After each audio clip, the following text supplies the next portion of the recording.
Ooh. All right, you guys. Dread it. Run from it. The solo show's finally here. It had to happen. I'd ran pretty pure, getting as many people every other day as possible, but we're here. We're here the last day, and my luck ran out. So, first solo show. It might be raw, but I like it raw, in the words of old dirty bastard. So, let's get to it.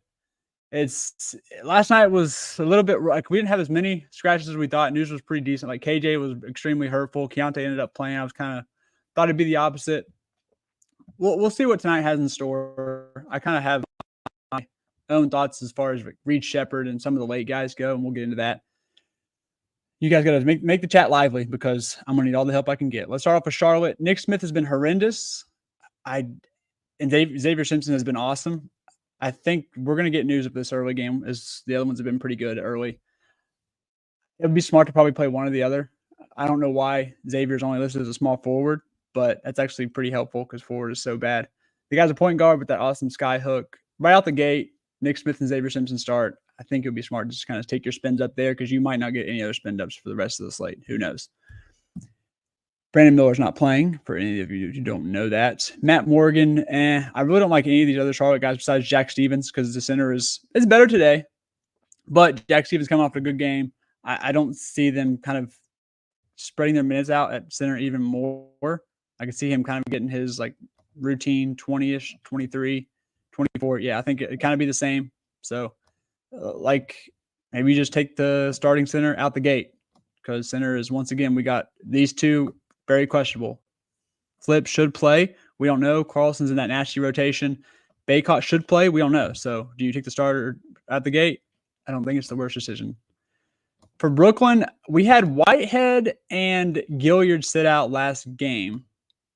So that makes me and there's been no word of injury. So I think we could see Wilson, Clowney, Keon sit here. I don't want to start building my teams around that because I've been hurt by that this summer league already. But I just think it was a little weird that Gilliard and Whitehead got the rest for no reason. Maybe they come back, the other three set. If that would happen, I think Martin's in play at 6K. Both the Martins, actually. But Jalen being that small forward spot, cheaper. I kind of like that. Kind of like his floor more, to be honest, too. But the guard, Tyrese Martin, has a higher ceiling, no doubt about it.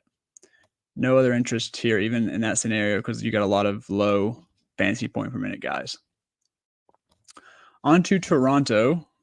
Grady Dick done. Agbaji and Walter have been playing. Freeman Liberty off the bench, but this rotation's been horrendous. I said in the playbook they would need to come out and tell me 4 other guys on top of Dick are getting DMPs for me to even be like, okay, now I can go play these guys. Their rotation has been honestly that bad. It's been so bad. Unless we get that type of news, I'm not playing them. And even if I'm risking zeros waiting. And it's worth it because that's how bad this Toronto rotation has been. No one's playing over 20 minutes barely. Carlson at center is a guy you could consider, but I'm pretty sure even less. He's awesome, but 17 minutes is just insane. I think he needs all the work he can get because I think he is actually a promising NBA player. Can stretch the floor, can block shots long, can run the floor. But Toronto is doing what they want to do. So be it. Carlson is the only thing even close to consideration here. San Antonio they played in the tournament before Vegas, and they just continue to run Boye into the ground. Shout out Miami Heat legend. Harrison Ingram, same thing. Sissoko and Tyson Ward lately since Stephen Castle got shut down. Stephen Castle, David Duke are not playing, so do not play them. I have interest in these 4, assuming nothing changes. I think Ward feels like the safest to not get shut down just because it's Ward, and he was kind of in minutes where not as great when Castle was playing. If they all start, obviously I'm going to go Boye first, Ingram second, then Ward, then Sissoko. Mass didn't get the minutes, but about wanted him to with Nathan Mensah out.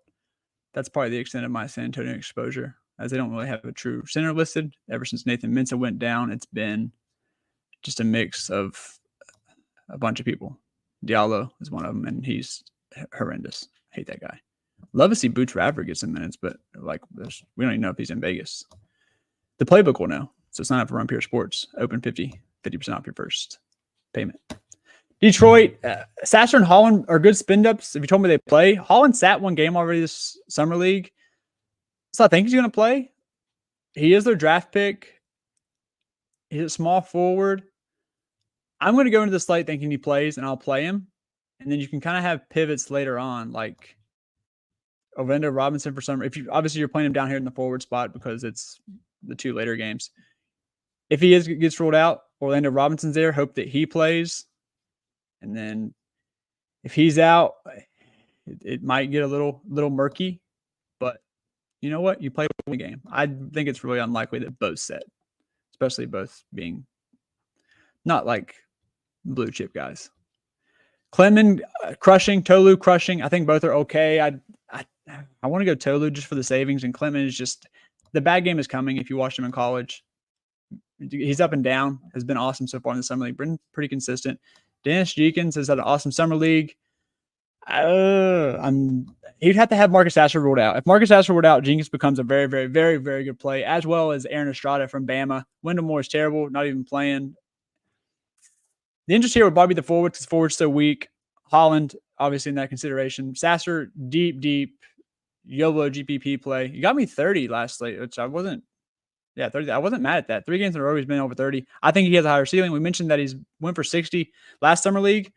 It's always possible. So, and then doomsday scenario, like I said, Holland, Sasser ruled out, or just Sasser. I think Dennis Jenkins and Estrada make for very interesting plays. For Utah, they've been pretty bad about news besides one day when Larson tweeted back Bobby. I don't think we see any changes because they don't really have that many ball handlers or good players. I think all these dudes play. That's another person you could swap to if Holland's rolled out, Hendricks or Cody Williams. Collier is the ball handler, the only one that could even slightly do it, and he's pretty terrible at it. Kenny Lofton, I think he DNPs again. Max Haseman's had a good game, but he's priced up a little bit, and I don't know if I trust it. Like he is falling into consideration of another guy that can handle the ball, but he's a midget, so Taven Kinsey will probably play big minutes again. I really like Baycott if you told me he for sure is in the rotation. I think a lot of these guys are DNP risk.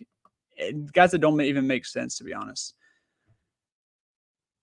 For the night slate, I'd probably just roll Baycott and one of the ball handlers in Collier or A. Smith. If Collier doesn't start, be alarmed because he started every single game in the Summer League. Houston and Portland. Ken Whitmore is gone. He is done. He's Las Vegas. He is good. Reed Shepherd. So I mentioned this in the playbook. It was last year you couldn't go off anything because their star draftee guard, Amen Thompson, got hurt like in the second game after balling. And they made the championship last year, so they weren't really Western dudes. But then 2022, Jabari Smith on the pointless consolation game as their rookie that year played 30 minutes. So I think we kind of could see that with Shepherd here. That's the basis I'm going to go off of. So I expect to see Shepherd, play him in the utility if you play him, and be ready to swap down to Nate Williams, a bunch of guys, and just leave the salary on the table. Just do not play Shepherd. It just makes it even murkier if you play him at guard. If you have to, that's fine because you do have Nate Williams. But like, what if he's out, but O-Rob plays? And it's like, well, I could have played O-Rob. So that's why you should try to do it in utility. If you have to do guard, that's fine too. And because you got Nate Williams there and other guys.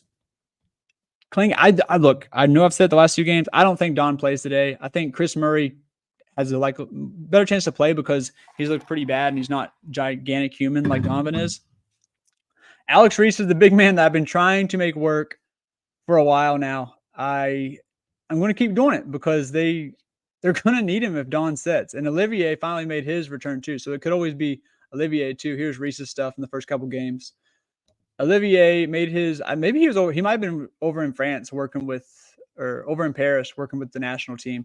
But played 5 minutes. Obviously, minutes would go up if Don has to set. Jermaine Samuels, I think, is a DNP risk. And these guards for Portland, they're just too many cooks in the kitchen. I keep saying it. They got to rest a couple of these guys. Kennedy Chandler, dog. Like Turk Smith, dog. McGowan's, dog. Rupert, pretty good. It's just I needed one of them to sit out. Poor McGowan's couldn't even see the 22-minute mark in his revenge game last time. So, what I can't expect much.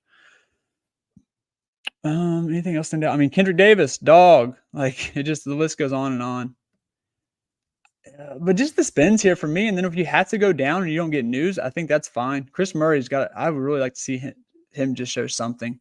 He's another guy. If you play a guy in utility and you're not getting any news, I think Murray's going to play. So have that what you will. AJ Griffin's going to stay in the quarter and chuck threes. That's probably it. I ran through that pretty quickly, but it's the last day, pretty raw, and all this could be blown up as soon as I get off stream with some crazy news. Let's see what we got. For a core, I would have to go. Gosh, last night it was KJ Williams and he DMP'd. I should have said Keontae, but let's see. Hold on here. Our favorite play. Oh, I just prioritize the spins out the gate. And maybe leave one back spin because we're gonna have value. Leave like one back spin for this game, the Houston Portland game, and then get one spin out the gate.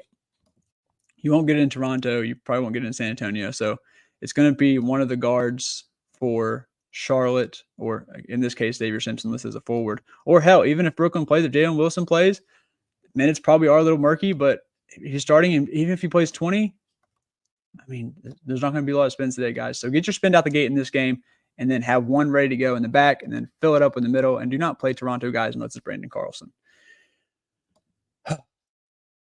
If you go mega dart, there's one more spin you can leave in this game for Ron Holland. Play of the day will be, I think I'm going to go Harrison Ingram for San Antonio. I think he plays, and Bourier said I think he plays even more. I'm going to go Harrison Ingram. Rookie, UNC. I think he sees 30 minutes again here today. I think he easily hits 30. And that is that. Guys, appreciate you listening. If you got any questions, shoot them in the chat.